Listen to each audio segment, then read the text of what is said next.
नमस्कार, knocking-news.com में आपका स्वागत है। मैं हूं गिरिजेश वशिष्ठ। भारत में कुछ ऐसे संकेत मिल रहे हैं जिनसे लग रहा है कि आने वाले समय में कहीं ऐसा ना हो कि कुछ हम बुरी खबरें सुने। और जो बुरी खबरें हम सुनने की आशंका लग रही है वो अमेरिका की तरफ से ज़्यादा लग रही है। और उसके पीछे कारण है अमेरिका में जो बदलाव हो रहे हैं। अमेरिका का पूरा स्ट्रक्चर बदल गया है और वहाँ की सरकार तो बदली ही है। मैं आपको बता चुका हूं कि जो वहाँ की सुपर सरकार है, जो वहाँ की सरकार को कंट्रोल करने वाली फोर्सेस हैं, वो भी बदल गई हैं। इस पे पूरा डेडिकेटेड वीडियो है, आप निकाल के देख सकते हैं। 2-4 दिन पहले की ही बात है। ऐसा मैं क्यों कह रहा हूं कि कुछ बदलाव के संकेत दिख रहे हैं, तो उसके अंदर आप अंतर्राष्ट्रीय देखिए, सबसे ज़्यादा किसी चीज़ पर अगर असर दिखता है बदलावों का तो वो शेयर बाज़ार पर दिखता है, क्योंकि वहाँ लोगों का पैसा दांव पे लगा होता है और लोग बहुत जल्दी वहाँ रिएक्ट करते हैं। तो शेयर बाज़ार क्या संकेत दे रहा है और ये संकेत क्यों हो सकते हैं, इसको आज हम समझेंगे। और सबसे बड़ा संकेत ये दे रहा है कि जो विदेशी निवेशक हैं, जो हज़ारों करोड़ रुपया लेकर बैठे हुए हैं, विदेशी लोग, विदेशी कंपनियां, फॉरेन इंस्टीट्यूशनल इन्वेस्टर्स यानी विदेशी कंपनियां, वो सटपट झटपट अपना यहाँ से पैसा निकाल रही हैं। क्यों निकाल रही हैं? क्या कुछ होने वाला है? क्या होने वाला है? कुछ अच्छा होने वाला है, कुछ बुरा होने वाला है? इसको समझने के लिए सबसे पहले आप इस खबर का पैटर्न समझें कि किस तरह से एफआईआई पैसा निकाल रही हैं। 54,000 करोड़ रुपए एक हफ्ते में वो लोग निकाल चुके हैं। 54,000 करोड़ रुपए एक वीक में शेयर मार्केट में। 1 अक्टूबर को 5500 करोड़, 3 अक्टूबर को, 2 अक्टूबर को छुट्टी थी, 3 अक्टूबर को 15,000 करोड़, 4 अक्टूबर को 9,896 करोड़। इस तरह से लगातार हज़ारों करोड़ रुपया रोज़ निकाल रहे हैं। क्यों निकाल रहे हैं, इसको समझने से पहले हमको ये भी समझना पड़ेगा कि भारत में ऐसा क्या हो रहा है जिसके कारण इन लोगों को अब भारत के प्रति आशंकाएं हो रही। शेयर बाज़ार में कुछ हो जाए उसके बाद वो उठ के नहीं भागते हैं, उनको पहले से लगता है कि कुछ हो सकता है। तो उसके पीछे एक बहुत बड़ा कारण माना जा रहा है ट्रंप का रवैया।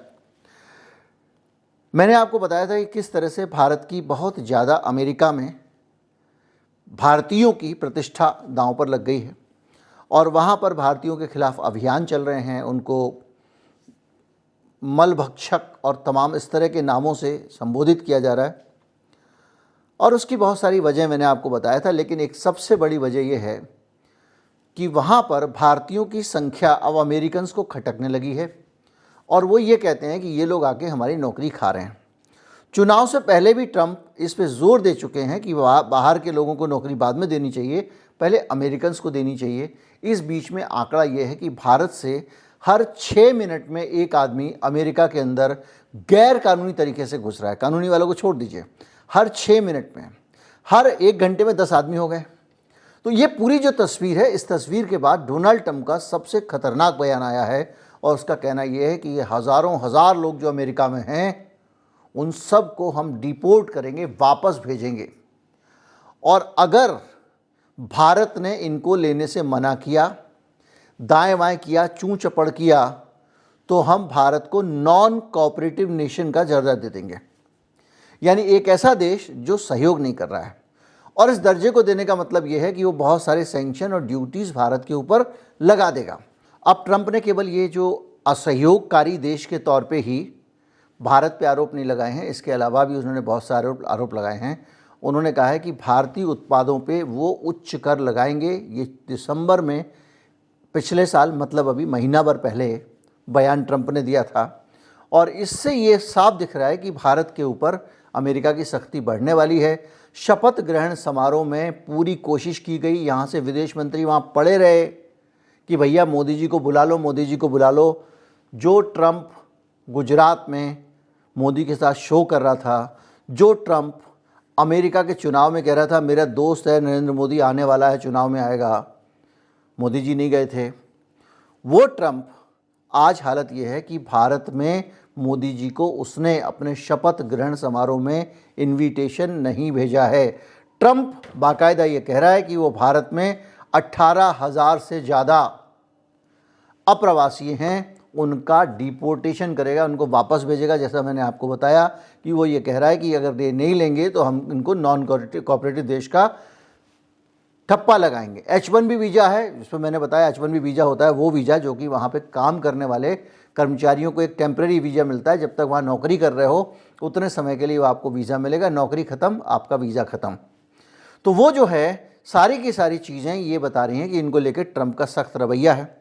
इलॉन मस्क इस पर बयान दे चुके हैं और अमेरिका में एक ज़बरदस्त वातावरण चल रहा है। जैसा मैंने आपको बताया, एक अलग से वीडियो भी बनाया है कि भारतीयों को लेकर बड़ी नकारात्मकता है।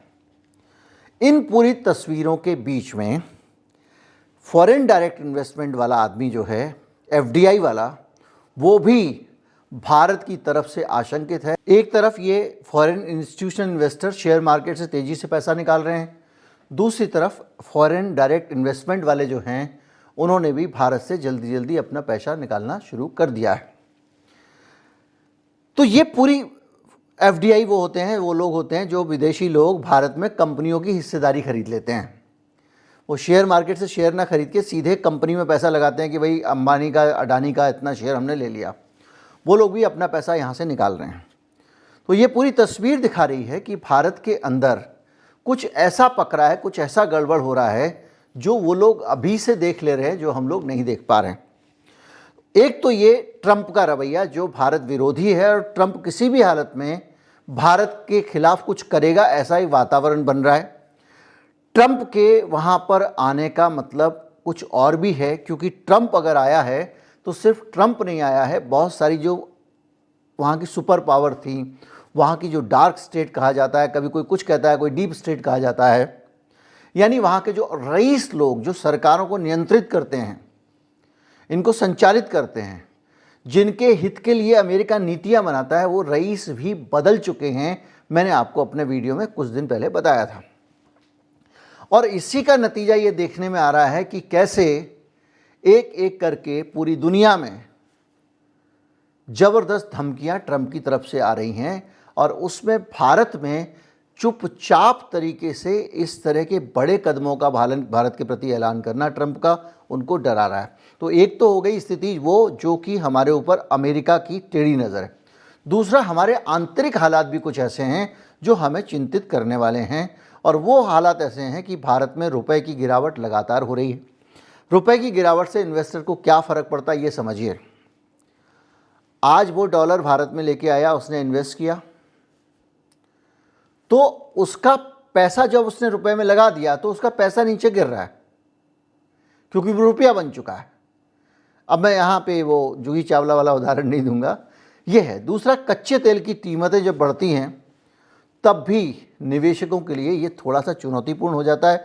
शेयर बाज़ार में इनस्टेबिलिटी है, शेयर बाज़ार उस स्तर पे पहुँच गया है जहाँ से वो कभी भी किसी को भी धोखा दे सकता है। कैसे? देखिए, एक कंपनी की कुल कीमत है 500 करोड़ रुपए, या उसकी जो टोटल जो कंपनी आज से 25 साल बाद बनेगी उस लेवल तक कंपनी का शेयर आज ही पहुंच गया है। तो इसको कह रहे हैं लोग कि ये बड़ा इन्फ्लेटेड है, ये इसमें हवा भरी हुई है और कभी भी निकल जाएगा। और भारत में जो टैक्सेशन की नीति है उसमें भी लोग ये कह रहे हैं कि ये सरकार बहुत ज़्यादा सरप्राइज़ देने वाली सरकार है। और अभी आने वाले समय में भारत में आने वाला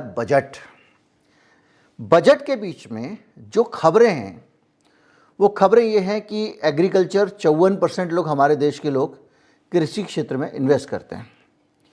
तो खेती का लेकिन जीडीपी में कोई 16-17% ही योगदान रह गया है। यानी खेती जो है वो करने वाली अधिकतम आबादी जिस चीज़ के ज़रिए उत्पादन करती है उस उत्पादन पे अब उससे कमाई नहीं हो रही है। यानी ये गरीबी और गरीब बढ़ेगी और अमीर और अमीर होंगे, गरीब और गरीब होंगे। तो ये तस्वीर भी भारत को लेकर एक अजीब सी स्थिति पैदा करती है। तो इस सारी चीज़ों के कारण, जो शेयरों का ऊंचा मूल्यांकन है उसके कारण, दूसरी चीज़ों के कारण विदेशी निवेशक सोचता है कि बॉस यहाँ पे लफड़ा है। लफड़े के साथ साथ एक और भी चीज़ है। जब निर्मला सीतारमण बजट लेके आने वाली हैं, निर्मला सीतारमण हमारी वित्त मंत्री, उसी दौरान जब उनका बजट आने वाला है, हम देख रहे हैं भारत का जीडीपी की बढ़त का अनुमान गिरा है। जीडीपी की बढ़त के अनुमान के गिरने का एक मतलब सरकार के लिए टैक्स कलेक्शन कम करना भी होता है। कैसे होता है? मान लीजिए आपकी फैक्ट्री में 10,000 रुपये का सामान बना, तो 10,000 रुपये का सामान बना तो उसके ऊपर मान लीजिए वो 1 रुपये टैक्स लगाते हैं, और कल के दिन ये 5,000 रुपये का सामान बने तो 98 ही टैक्स मिलेगा ना। इसी तरह से ये देश भी एक फैक्ट्री है, और देश की फैक्ट्री में जो सामान बनता है उसको जीडीपी कहते हैं। अगर जीडीपी कम होगी तो निश्चित तौर पे सरकार का भी टैक्स कलेक्शन कम होगा, और जीडीपी का अगले साल का अनुमान 5.4% ही रह गया है। यानी सरकार को ये लगता है कि टैक्स कम आएगा। इसके साथ साथ और भी बहुत सारे फैक्टर हैं जो है इंटरनेशनल ट्रेड से जुड़े हुए। उन चीज़ों को लेकर अगर देखें, ईंधन के दाम बढ़ रहे हैं, डॉलर का दाम गिर रहा है, और सबसे बड़ी बात है कि बाहर जो है वो अनिश्चितता चल रही है, तो उसमें भी ये लगता है कि बॉस भारत में अभी अनिश्चितता है। महंगाई का भी वातावरण आप देख रहे हैं बढ़ गया है। जैसे कि अभी जो नए आंकड़े आए हैं बजट से पहले के, वो ये बता रहे हैं कि भारत में महंगाई बढ़ी है और डीए सरकार को अब ज़्यादा देना पड़ेगा उसके मुताबिक। तो ये बता रहे हैं कि मतलब अभी भारत में स्थिति अच्छी नहीं है। तो ये जो चीज़ें देख रही हैं लगातार, वो बता रही हैं कि ये भारत के अंदर एक नई अजीब सी स्थिति बन गई है। तो इन सारी चीज़ों को अगर आप देखें तो एक निवेशक के तौर पे मुझे लगेगा कि मैं भारतीय बाज़ार में अगर पैसा लगा रहा हूँ, इनकी अपनी अर्थव्यवस्था ख़राब है, गड़बड़ हो रही है, इनकी वित्त मंत्री जो हैं वो टैक्स बढ़ा सकती हैं, इनके यहाँ पे टैक्स बढ़ेगा तो जाहिर बात है जब टैक्स बढ़ता है तो इंडस्ट्री पे बुरा असर पड़ता ही पड़ता है, क्योंकि इंडस्ट्री को हर चीज़ पे असर पड़ता है। देखिए जैसे कि अभी आप डिमांड का सीन देखें, भारत का जो डिमांड का सीन है इस समय वो ये है कि ऑटोमोबाइल इंडस्ट्री सबसे बुरी हालत में है। तो वाहनों की जो बिक्री है उसमें 2024 में करीब 12% की गिरावट दर्ज की गई है। 12% गिरावट इस दिसंबर महीने में दर्ज की गई है। इससे पहले ये मार्केट, मैंने पूरा वीडियो बनाया था, पहले ही मार छिल रहा है। मार कैसे छिल रहा है कि जो डीलर है, जो आप जिससे आप कार खरीदते हो, दुकान वाला है, वो आदमी पहले ही 60 दिन की इन्वेंट्री उनके पास में, अधिकतम 30 दिन की इन्वेंट्री होनी चाहिए। 30 दिन की इन्वेंट्री मतलब 30 दिन की बिक्री भर की कारें होनी चाहिए। जितना माल एक महीने में बिकता है उनके पास होना चाहिए। आज उनके पास 90 दिन का माल पड़ा हुआ है। उस 90 दिन के माल के पड़े होने का मतलब यह है कि उनको जो पैसा बाजार से वो लोन लेके आते हैं उसी से खरीदते हैं ना, कंपनी से कार, मारुति से, इधर से, इससे, उससे, और उस लोन पे वो ब्याज देते हैं। तो अगर वो हर महीने बेचते जाएं तो उनको 1 महीने के पैसे पे ब्याज देना पड़ेगा। अब 3 महीने का अगर उनके पास इन्वेंट्री पड़ी है तो 3 महीने का ब्याज देना पड़ेगा। इसके अलावा क्या है कि वो जो इन्वेंट्री है उनकी वो निकल नहीं रही है, और कंपनियां नए नए मॉडल निकाल दे रही हैं। जैसे फेस्टिव सीजन में आपने देखा होगा मारुति ने अपनी कई गाड़ियों के बड़े रपचिक टाइप के मॉडल निकाल दिए। अब उनके पास प्रेशर है कि वो पुराना 90 दिन का माल निकालना है, और आदमी वो पुराना क्यों खरीदेगा, अब तो नया मॉडल आ गया। ऊपर से उनको टेंशन ये थी, चलो भाई किसी तरह से अभी, इसलिए वो बहुत ज़्यादा डिस्काउंट दे रहे थे, मैंने आपको बताया था। फिर क्या हुआ कि चलो कोई नहीं, अब आगे दिसंबर में निकल जाएगा, दिसंबर में हम डिस्काउंट निकाल देंगे, और दिसंबर में साल बदलता है। अब आप एक बार बताइए, आपने दिसंबर में जो गाड़ी 2024 की थी वो आपने दिसंबर में नहीं खरीदी, तो आप जनवरी आएगी तो कहो भाई 2025 मॉडल दो, क्योंकि जब मैं गाड़ी बेचने जाऊंगा तो आदमी सामने वाला पूछेगा भाई कब की है, तो बोलोगे आप साहब ये तो जो 2025 मॉडल है। और अगर आपने इसको 1 महीने पहले ख़रीदा होता तो क्या होता, 2024 मॉडल है। तो इस नाम पे क्या होता है कि कंपनियां डिस्काउंट देती हैं। तो दिसंबर में जब डिस्काउंट आता है कि भैया चलो कोई नहीं, दिसंबर का मॉडल है लेकिन सस्ता तो मिल रहा है, तो आप खरीद लेते हो। तो वो डिस्काउंट देने के बावजूद इस बार दिसंबर में कारों की बिक्री नहीं बढ़ी है। इसके साथ साथ आप जो है नेचुरल गैस का मार्केट जो है उसकी भी हालत बहुत ज़्यादा ख़राब हुई पड़ी है। रियल एस्टेट मार्केट की भी स्थिति जो है वो बहुत ही खतरनाक है। आप कहोगे कैसे खतरनाक है, क्योंकि आपने तो खबर पढ़ी है कि उसकी बिक्री जो है उसने तो 12 साल का रिकॉर्ड तोड़ दिया है, इतने फ्लैट बिक रहे हैं। लेकिन जरा ठहरो, 3.5 लाख फ्लैट बिके हिंदुस्तान में, जिसमें पुणे, हैदराबाद, मुंबई में ज़्यादा बिके हैं, नॉर्थ इंडिया में कम बिके हैं। लेकिन ये जो करोड़ों की बिक्री हुई है, इसको आप इंडिकेटर नहीं मान सकते। कैसे? क्योंकि 2 से 5 करोड़ रुपए की कीमत वाले फ्लैट, लग्जरी घर, उनकी बिक्री में 82% की बिक्री बढ़ोतरी हुई है। यानी पहले अगर 100 करोड़ के बिके थे तो इस बार 182 करोड़ के बिके हैं, 2 से 5 करोड़ वाले। और जो 1 करोड़ से भी नीचे के हैं उनकी बिक्री डम डम डम डम डब डब डब हो गई है। तो ये जो तस्वीर है ये आपको बताती है कि किस तरह से चीज़ें गड़बड़ हो रही हैं, और तो और नेचुरल गैस की मांग में कमी हो गई है। अब ये क्या होता है, देखिए, अगर आप देखेंगे तो भारत में नेचुरल गैस का बहुत बड़ा इस्तेमाल किस में होता है? ट्रांसपोर्टेशन में होता है। सिटी ट्रांसपोर्टेशन में बसें चल रही हैं, सीएनजी से चल रही हैं। घर में आपके जो गैस जलाते हो वो पीएनजी से चल रहा है। तो ये पूरी जो डिमांड का सिनेरियो है इस गैस का, ये हिंदुस्तान की बहुत सारी उत्पादकता की एक तस्वीर पेश करता है। कंपनियों में से फर्नेस चल रहे हैं। अगर ये नहीं खरीद रहा है कोई, अगर इसकी बिक्री कम हो रही है, इसका मतलब फैक्ट्री में जहाँ पर ये इस्तेमाल होती है वहाँ पर इसकी खपत कम है। इसका जो ट्रांसपोर्टेशन में इस्तेमाल होता है वहाँ खपत कम है। और ट्रांसपोर्टेशन लॉजिस्टिक्स का एक बहुत बड़ा इंडिकेटर है कि भाई अगर ट्रांसपोर्टेशन जो है नहीं होगा, चीज़ें इधर से उधर नहीं जा रही हैं, इसका मतलब चीज़ों की अभी डिमांड नहीं है और उत्पादन नहीं हो रहा है। बहरहाल ये सारी तस्वीर हमारे सामने है, और ये तस्वीर हमको ये बता रही है कि किस तरह से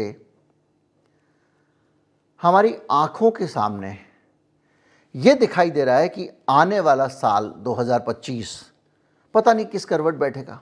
ऊपर से मोदी जी एक और टेंशन वाली बात कह रहे हैं। अब आपको पता नहीं टेंशन वाली लगी हो या नहीं लगी हो, मुझे बहुत लगी। वो कहने लगे कि मेरी जो रिस्क टेकिंग कैपेसिटी है, जिस लेवल पे जाके मैं रिस्क ले सकता हूं, उसको मैंने अचीव नहीं किया है।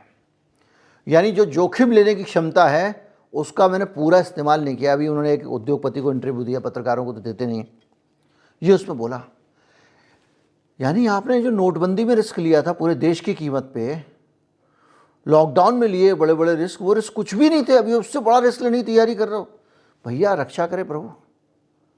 तो जो भी है वो सिचुएशन ये है कि भारत में आर्थिक वातावरण शायद कुछ ऐसा दिख रहा है जिसके कारण हमारे देश से एफआईआई बड़ी संख्या में जा रहे हैं, एफडीआई भारत में कम हो रहा है, और ट्रंप बाबू जैसे आ गए हैं, उनकी सन की टाइप की कृपा हो रही है वो, और उसके साथ साथ और भी अजीब अजीब काम कर रहे हैं। यूरोपियन यूनियन के साथ में कह रहे हैं कि हम उन पर खर्चा जो बहुत ज़्यादा करते हैं वगैरह वगैरह। वो ये कह रहे हैं कि हम उससे बाहर निकल जाएंगे, आपका नेटो से बाहर निकल जाएंगे, मैं नेटो पे खर्चा क्यों करूं। कनाडा को बोल रहे हैं मैं इसको इतने पैसे क्यों दूं, इसको क्या फ़ायदा मुझे। वो पूरी दुनिया में ये सब कर रहे हैं, और वो आदमी जब कर रहा है तो इसको ऐसे समझिए ये बड़ा रीसेट चल रहा है वर्ल्ड ऑर्डर का। ये दुनिया का जो ऑर्डर है उसमें एक बड़ा रीसेट हो रहा है। जब पूरा रीसेट हो रहा है तो एक नए सिरे से सारे संबंधों की अंदर समीक्षा होगी। रूस के खिलाफ अमेरिका नहीं बोल रहा है, चीन के खिलाफ अमेरिका नहीं बोल रहा है, भारत के खिलाफ बोल रहा है। तो ये पूरा वातावरण है जो ऐसा दिखा रहा है कि कहीं ना कहीं भारत को अपनी उंगलियां, फिंगर्स क्रॉस करके रखने की ज़रूरत है। अंटुइयाँ बांध लो, या भैया भगवान, बस भगवान का नाम लो, क्या पता क्या होगा क्या नहीं होगा, इसका मतलब ये होता है। उम्मीद करता हूँ वीडियो आपको अच्छा लगा होगा और आपको जानकारी मिली होगी भारत की वर्तमान स्थिति की। अच्छा लगा हो तो ज़्यादा से ज़्यादा लोगों तक पहुँचाएँ, चैनल को सब्सक्राइब कर लें। बजट का इंतज़ार करें कि इस बार बजट जो है वो थोड़ा सा रहमत वाला आए, जिसकी कोई उम्मीद नहीं लग रही है। नमस्कार, जय हिंद।